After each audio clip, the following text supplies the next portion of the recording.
Names are tough. Coming up with the right terms for your classes or abilities or spells is one of the toughest challenges in tabletop game design.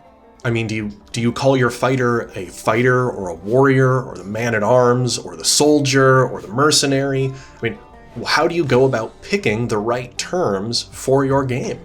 Because you need them to be evocative and interesting and cool, but you also need them to be communicative, to be clear, to be concise. And that's the subject of this week's video. Hi, I'm Peter, creator and lead designer of Tales from Elsewhere, and in this week's video, we're going to be going through this challenge, how to make cool names, because it's something that all of us as indie designers or homebrewers are going to face. And the goal of this video isn't to give you a scientific rubric, a method that will guarantee you come up with a cool name, but we're going to frame the challenges, look at some good examples, and I'll give you my recommendations as to my process and what's worked for me. All right, let's dive in and talk cool names in tabletop role-playing games.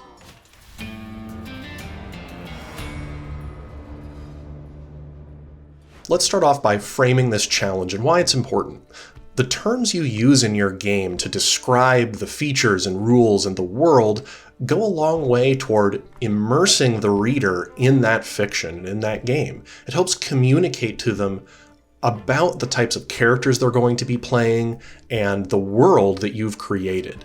And all that comes down to is often word choice. For example, calling your warrior class a fighter or a man-at-arms communicates different information, like soldier versus mercenary. Even if the mechanics underlying those classes are the same, those terms carry with them additional baggage. Some of them make it sound like you're part of an organized military unit, like a soldier, while other ones have that whole, mercenary vibe where you'd be out on your own like a sellsword. These different terms carry that cultural understanding that can shift the perception of the class. And this extends to any other types of features you may have in your game, like feats or spells or abilities, where if they're named in an evocative and memorable way, it helps the players remember what those do, as they act as cues to the features that are underlying the term. And lastly, the cooler the terms, the more the player's going to want to pick that option, because it sounds cool to them. It'll make them sound more like a badass or sound more interesting when they read it off their character sheet when they activate that ability. For example, if you had an ability that was +1 health regeneration and you called it Regen +1, that's descriptive and informative, but if you named it Endless Endurance, now there's a fiction that's being communicated with that feature that is evocative and interesting and tells you something about the character that has that feature that is more substantive than just the numbers that underlie it. Let's go through a few examples from some games that I think are good examples of clever naming or evocative naming. In MCDM's Draw Steel role-playing game, they have a lot of familiar class archetypes. You'll have your fighter and your paladin and your monk and so forth, but the names they've chosen are a little different than we may have seen in Dungeons & Dragons. And I think one class in particular shows a good example of moving the needle a bit on what you're communicating with your class. And that example is the Null. This is their monk class in Draw Steel, and by calling it the Null, they've reinforced an aspect of this character class, its ability to negate the power of others, the magical or psionic abilities of others. They are there to shut down opponents, and that is communicated much more clearly with the term Null than it would be with the term monk. They're communicating different fantasies. When I hear the term monk in a D&D-like role-playing game, I think of a cloistered, meditative character with unarmed combat skills and some resistances to harm. Now, the Null, on the other hand, communicates something more aggressive to me, that they are nullifying others, that they nullify things, and it makes them sound more active to me. It's communicating a different vibe and helps distinguish their class from the D&D monk, and I think that's pretty cool.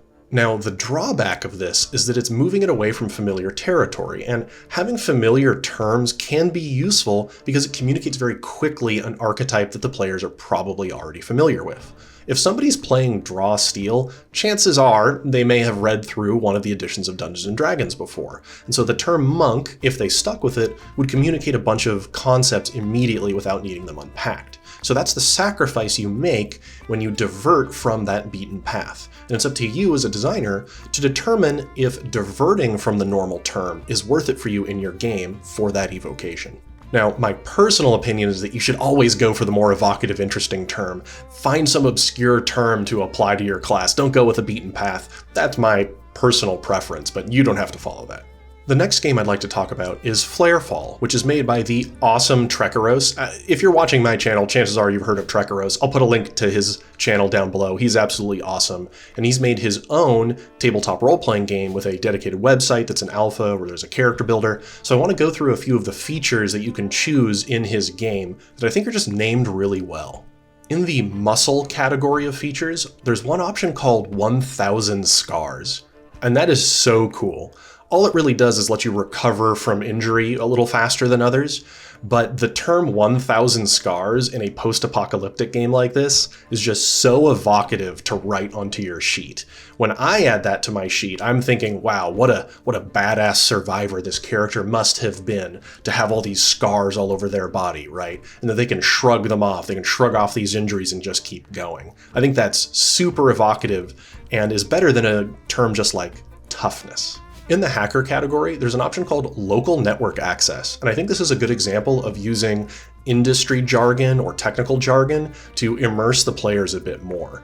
You know, Trek could have called this hack extension as the term, but instead, local network access just makes you sound like you're a software developer. It makes you sound like you know technical information in a way that a more bland term would not have communicated.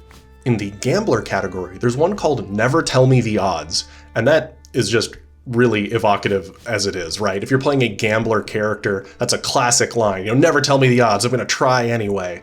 And again, this is communicating something about the character that picks it. If I'm looking at my sheet and I see a bunch of gambler-related terminology that reference card games or games of chance, it's going to tell me something about that character. And I think that's just a really cool example of immersing slang or colloquialisms into a game. Switching gears slightly, a lot of games use meta-currencies, and how those meta-currencies are named can also help immerse the players. I still habitually call a lot of meta-currencies bennies, because that's what they are in Savage Worlds, and it was the first role-playing game I played that used a meta-currency like that. I had played Dungeons & Dragons since 3rd edition, but it didn't use a meta-currency like Savage Worlds did. So to me, all of them are bennies. But I don't know if bennies is the most evocative term. And that's nothing against Savage Worlds at all, but I think other games start to explore what maybe the Benny could be referred to in a way that more fits the fantasy of the game. So let's look at a couple examples of how people have changed that term to fit the needs of their game. One you're probably all familiar with is heroic inspiration or inspiration in Dungeons & Dragons 5e and 5.5. This is the term they give to a meta-currency that the players earn that lets them manipulate chances, right? They can re-roll or gain advantage or what have you. And calling it inspiration or heroic inspiration is communicating to you, the player, what it means and how you gain it and how you use it. Because D&D is going for a high fantasy heroic game, and so their Benny term matches that. While in Cyborg, one of the Morkborg line of games, it calls them glitches. And this is a dystopian cyberpunk game where everybody's connected up to the network and all that good stuff. And so calling them glitches also is very evocative, right? There's a glitch in the system that causes you to gain these advantages or manipulate your odds. And again, that's just more evocative and immersive for that particular setting. For Tales from Elsewhere, I went with luck as the term for my meta-currency because the luck system represents both good luck and bad luck. And so it is that karmic exchange of back and forth. Players can willingly take on bad luck to earn good luck. And luck has that sort of gambling connotation to it, which just works well when your first book is a Weird West one. So how do we go about finding these cool terms like these developers have used? Well, I'm going to talk through a little bit of what my process has been and show some examples of how I applied that to Tales from Elsewhere. Now, there's no one right way to go about finding the right term, but this is the process that I've used. I immerse myself in the language and fiction and stories relevant to what I'm working on. So right now, I'm working on a post-apocalyptic Weird West, so immersing myself in horror, in westerns, and in some science fiction has helped me find better and better terms, and that fiction can come in many forms. Film, books, comic books, and so forth. But it's surrounding myself with that sort of language to help spur my imagination and maybe uncover terms that I wasn't familiar with before. When I'm really at a loss to find a term, I'll sometimes Google synonyms, right? Use online thesauruses to find interesting ideas. For example, I was working on an edge or special feature that I wanted to represent causing greater blood loss in an enemy. So I thought, oh, I could just call it bloodletter. But it sounded kind of boring. So I started reading up about bloodletting practices from the 19th century and earlier, trying to find some weird, obscure term that sounded evocative to me. And after reading through several Wikipedia articles and thesauruses, I came across this term, phleem. Never heard this before. It was actually a tool used to puncture the veins and draw out blood for bloodletting practices. And something about that term just tickled me, phleem. It just sounded so obscure and strange. And that's what I ended up using for my bloodletting edge. Now, I was erring on the side of obscure and weird rather than clear on this one, and I think you could make the argument that I've gone too far on the weird on it, but sometimes when you're designing your game, you just gotta pick the one that makes your heart sing, and that's what I did here. But I wouldn't have been able to find that if I wasn't doing the reading. Another thing I struggled with was coming up with the right term for an undead character. I wanted players to be able to choose to be undead at character creation, right? That classic undead cowboy or undead gunslinger is so cool, and I wanted to be able to represent that in my Weird West game, but I didn't want the option to just be called undead. I wanted to find something more evocative. So I ended up flipping through some Wild West dictionaries just online. I just Googled slang from the era and started looking into what people at the time would refer to their graveyards. Now, I had already heard of Boot Hill or the Boot Yard, but what I hadn't heard of was Marble Orchard. And that term really stuck out to me. And so I ended up calling this feature that you can pick a character creation, Bard from the Marble Orchard. And that communicates something much more clear than just undead. If you're barred from the Marble Orchard, it means you've been denied your rest. That means you died, but you weren't allowed to go to the graveyard and rest like the others, but you've been barred from those gates. And that just really made that feature elevated above what it would have been if I chose something more bland. And while I was looking for terms like barred from the Marble Orchard, I was looking at the terms like Boot Hill or Boot Yard, I also stumbled across the term bilker, somebody who cheats at something. And I love alliteration, so that let me stumble upon a term for a monster I was working on called the Boot Yard Bilker, which is this undead creature that steals corpses and reanimates them. And because it uses a term very evocative from the time, it's more than just grave robber zombie or grave digger zombie. It has this lore to it now, just built into the name. Similarly, I was trying to come up with a name for a monster that would operate around severed limbs, right? That was a big fear of the 19th century. Having gangrene or infection in a limb, you need to have it amputated. So I ended up looking through terms for medical practices or doctors of the time, and I found the term sawbones. This was a colloquial term people in 19th century used to describe doctors because of the frequency of this practice of amputation. Now, those terms are all somewhat obscure, and they're meant to evoke interest or mystery around what it is. The player will be reading that term and think, oh, what's that? That's interesting. And maybe they'll Google the term, and that'll be kind of cool. But they lose clarity by not being a term used in current vernacular. And that's okay. That's the decision, the balance that you as the designer get to make for your game. And sometimes it's not about finding a new obscure term, it's just about tweaking a term away from the more established or well-known one to something else, to reframe it. And an example I have for that is this edge in Tales from Elsewhere called Dogged Pursuit. And now I called it Dogged Pursuit to make the feature sound active, that you are pursuing somebody, hunting them down, as a little bit more evocative than maybe just Hunter's Mark. Right, Hunter's Mark is describing the feature. Dogged Pursuit is describing what you do. It's a little bit more active. But the feature still said that you can mark a target. You can mark a character, and they remain marked until you mark somebody else, yada, yada, yada. And that term had been rubbing me the wrong way for a while. I mean, it's functional, but it didn't feel all that interesting. It didn't feel all that evocative to say, to describe at the session. The character just says, okay, I mark him. Wasn't really where I needed it to be. Now, without actually changing the rules itself, I realized that I could switch it to make it sound more active. I changed it to say, you can designate a character as your prey. Now we're talking. this is functionally the same thing, right? The mechanics haven't changed, but now the player says, I make that guy my prey.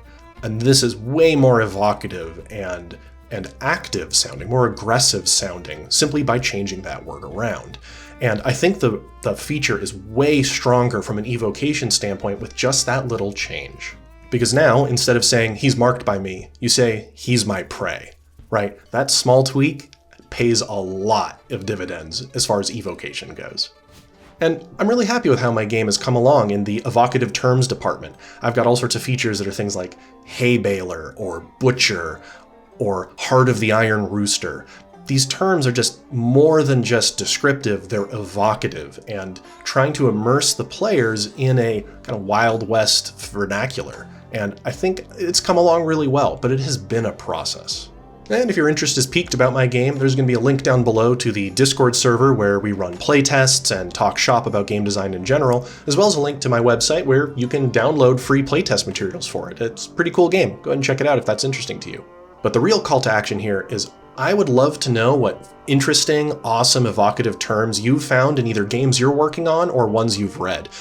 Get down below in the comments and let me know just the coolest terms. What I'd like to do is take all the terms from the comments and make a list out of them in my Discord server for all the designers that hang out there to learn from. I'd love to pool that knowledge in just one big post that I could pin and we can all look at for inspiration when we're working on our games.